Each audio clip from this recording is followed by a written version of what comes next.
Carl Jung identified a group of individuals so rare, so psychologically uncommon, that fewer than a tiny fraction of the population will ever experience the world the way they do.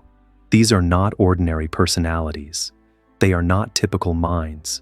They are outliers of consciousness, carriers of a higher psychological potential that Jung believed represents the future evolution of humanity. If you recognize even a handful of the signs we're about to explore, then you may belong to what I call the psychological rarest, the invisible few who walk through life misunderstood, underestimated, and yet profoundly advanced. But let's be honest, most people like this do not know they are rare. They often spend their entire lives believing something is wrong with them. Society calls them too intense, too sensitive, too emotional, too serious, too idealistic, too withdrawn, too complicated. Jung saw this over and over again in his clinical practice. These individuals were not damaged, they were not broken, they were not failures. Their minds were simply operating years, sometimes decades ahead of those around them. Jung wrote about the process of individuation, the lifelong journey of becoming your true self, even when that self makes you stand out.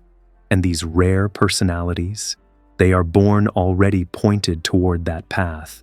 You feel like an outsider because you are an outsider, not in a negative way, but in the way a pioneer stands outside the walls of the ordinary. These people are not here to fit into the existing world. They are here to transform it. So today we're diving into the 8 signs that you may have the rarest psychological type on Earth, according to Carl Jung's teachings and the deeper nature of the psyche. If even 3 of these resonate, you are not just unique, you are rare, extremely rare. Sign 1. You live from the depths of your inner world. While most people engage with life on the surface, trends, appearances, social status, you feel everything at a deeper level. Your mind is constantly analyzing meaning. Your intuition is always searching for truth beneath the mask. Your inner world is not a place you visit, it is where you live. You don't just think, you contemplate. You don't just feel, you absorb. You don't just see, you perceive. Jung believed the rarest personalities are introverted intuitive types, individuals who prioritize the unconscious, the symbolic, the unseen. To others, this can look like being too much in your head, but to you, the outer world often feels too shallow, too loud, too chaotic, too artificial. Your inner world is rich, vast, a universe of meaning, and you'd rather explore that universe than participate in small talk and shallow expectations.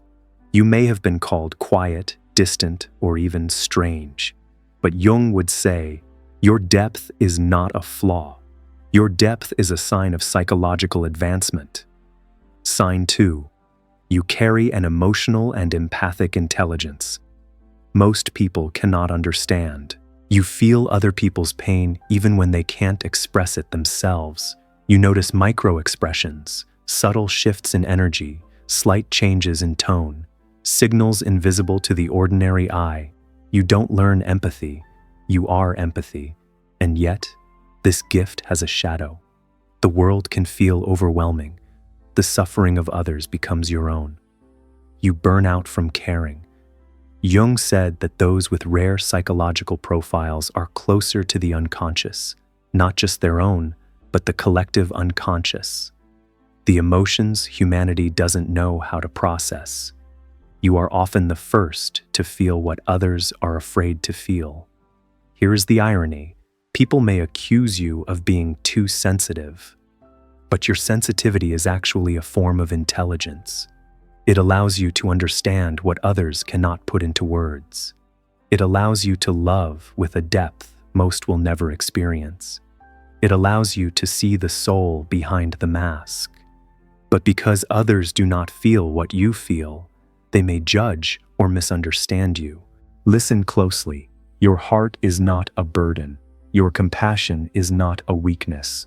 Your sensitivity is evidence of emotional evolution. Sign 3.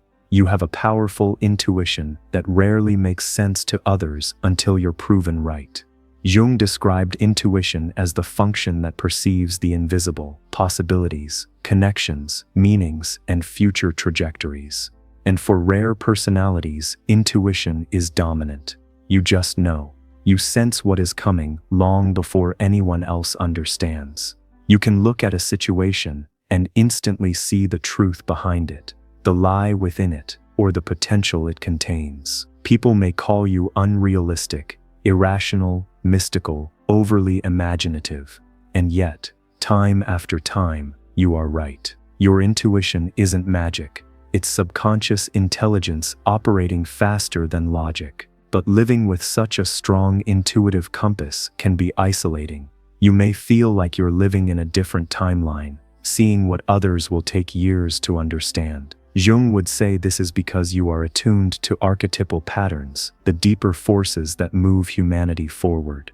You don't just predict the future, you sense the future, because you are already thinking from within it. These first 3 signs already separate you from the majority of the world. You process reality differently, you feel differently, you see differently. And that difference is not accidental. It is not random. It is not a mistake. You are designed for a purpose others may not see. You are shaped by a consciousness others do not understand. But there is more, much more. The rarest personality type also carries a fire inside, a calling that refuses to go away, a mission that may not yet have language, but already shapes every choice you make. In the next part, we're going to reveal why you struggle to stay in environments that limit you, why ordinary goals never satisfy you, why solitude feels like home, and why you are destined not to fit in, but to stand out. If what you've heard so far resonates with you on a deep, almost spiritual level, then prepare yourself.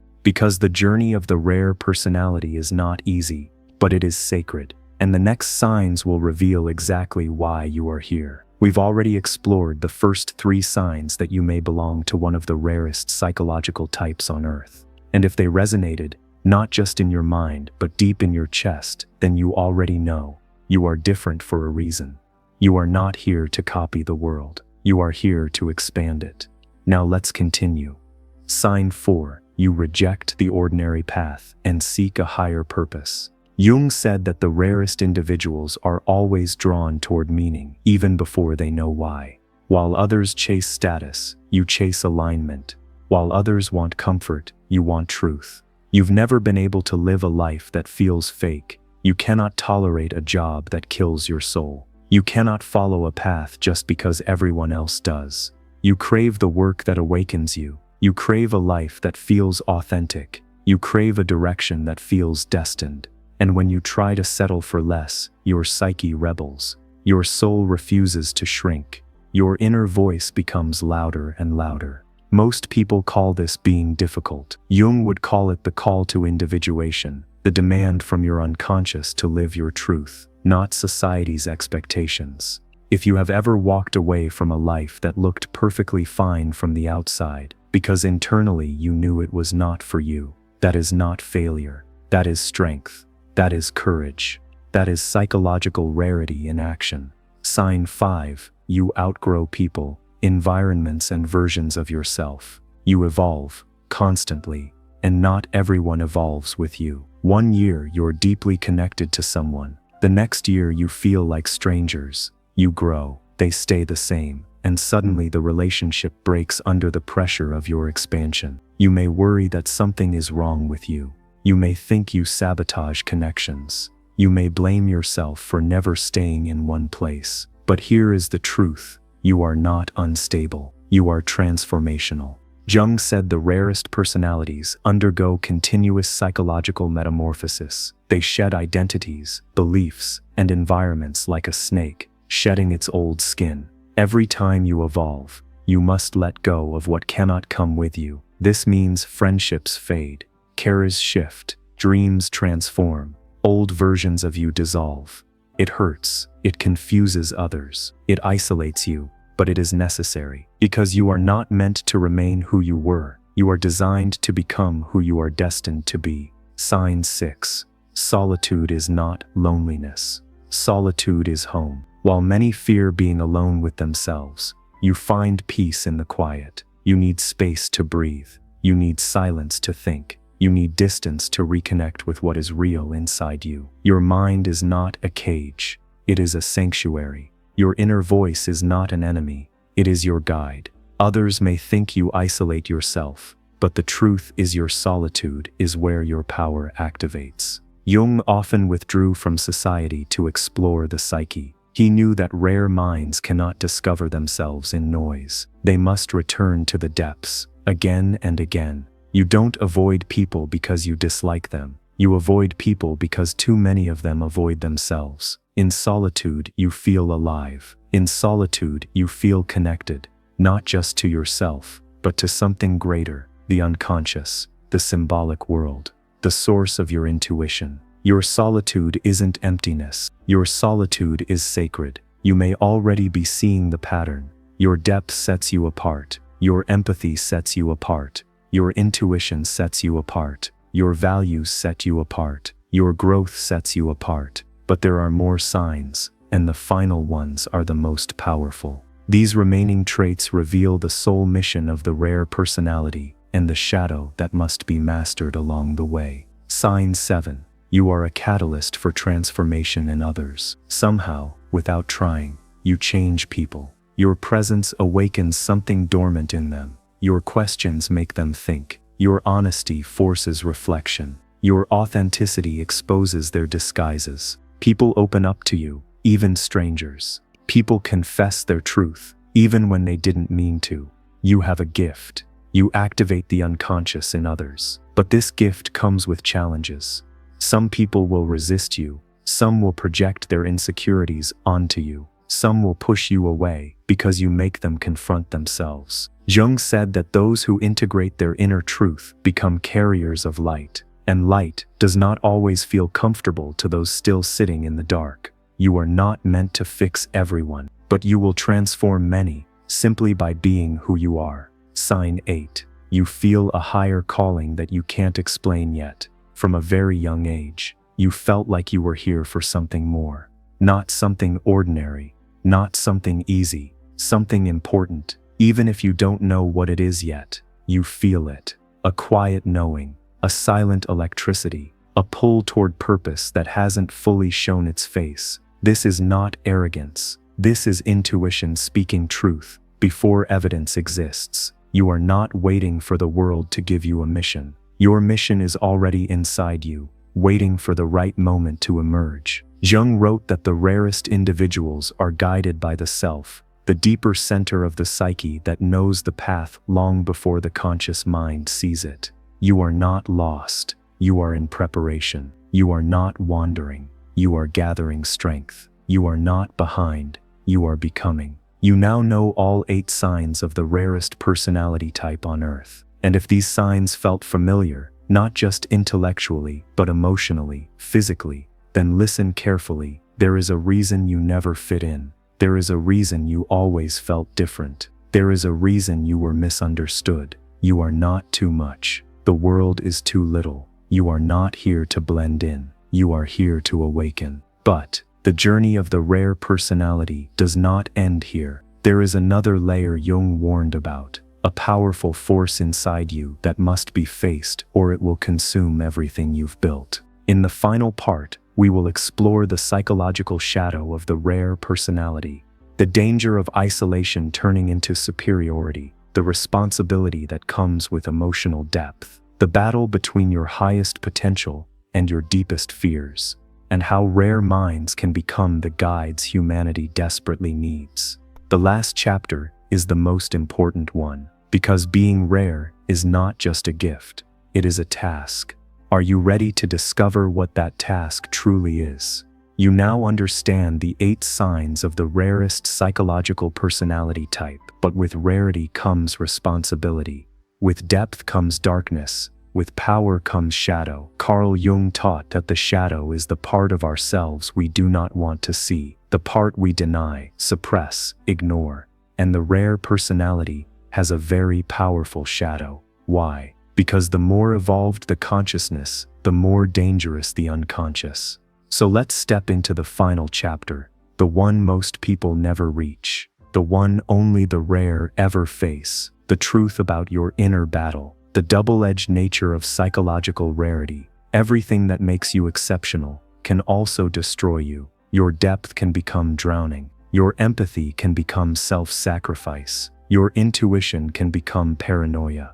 Your independence can become isolation. Your calling can become pressure. You are built for greatness, but that greatness has a cost. Jung warned that the rare personality stands between two worlds, the world of the unconscious and the world of the conscious. And when you stand between worlds, you can easily lose balance. Some rare individuals fall into the shadows. They isolate themselves completely. They believe no one can understand them. They adopt a sense of superiority. They stop expressing their gifts. They collapse under their own potential. You are not immune to this danger. In fact, you are more vulnerable than most. The 3 stages of the rare personality's evolution. Jung described transformation as a lifelong process. And for rare individuals, this process has 3 distinct stages. Stage 1. The outsider, unconscious rarity. You feel different, but you don't know why. You feel misunderstood, but you blame yourself. You think your depth is a flaw. Your sensitivity is weakness. Your intuition is irrational. You try to fit in. You try to shrink. You try to silence your truth. This stage is full of confusion and pain, but it is necessary because the pressure of not being yourself awakens the desire to find yourself. Stage 2.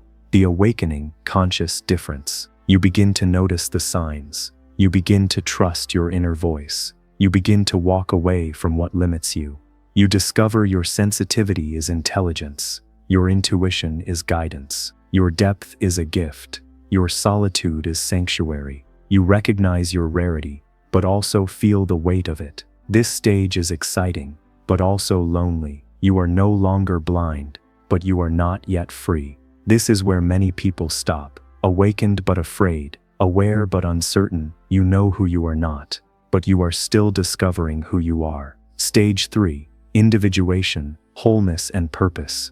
This is where Jung said the psyche becomes whole. You integrate your strengths and your shadow. You no longer apologize for who you are. You no longer dim your light to comfort others. You no longer let the world define you. You don't escape society. You influence it. You don't suppress your gifts. You use them. You don't wander. You lead. This stage is rare, very rare, because most people fear the responsibility that comes with a powerful mind and a powerful soul. But you are built for it. Your true purpose as a rare personality. You are not here to fit into the world. You are here to change the world. You are not here to follow the crowd. You are here to raise consciousness. You are not here to repeat old patterns. You are here to create new ones. Jung believed that rare individuals carry the evolution of humanity inside them. They are the bridge from what humanity has been to what humanity can become. That is why you feel so much. That is why you think so deeply. That is why you see what others cannot. You are the next step, a preview of the future human. But the future always begins alone. Your warning and your power. You must remember this. Your gift becomes dangerous when you stop using it. Your solitude becomes harmful when you stop returning from it. Your intelligence becomes arrogance when you stop learning. Your depth becomes chaos when you stop grounding yourself. You are rare. Yes, but being rare does not make you better than others. It makes you responsible for others. When you rise, you lift the world with you. When you fall, the world loses something irreplaceable. That is the real weight of your rarity. That is the real challenge of your path. The final realization. So now, ask yourself, do you feel called to something greater? Do you feel the fire inside you that refuses to die? Do you feel like your true life has not even begun yet? If you do, then trust this truth. You are not too sensitive. You are not too deep. You are not too different. You are psychologically rare, and you are exactly what the world will need tomorrow. So don't shrink, don't hide, don't apologize. You were not designed to fit in. You were designed to awaken. You are the outsider who becomes the guide.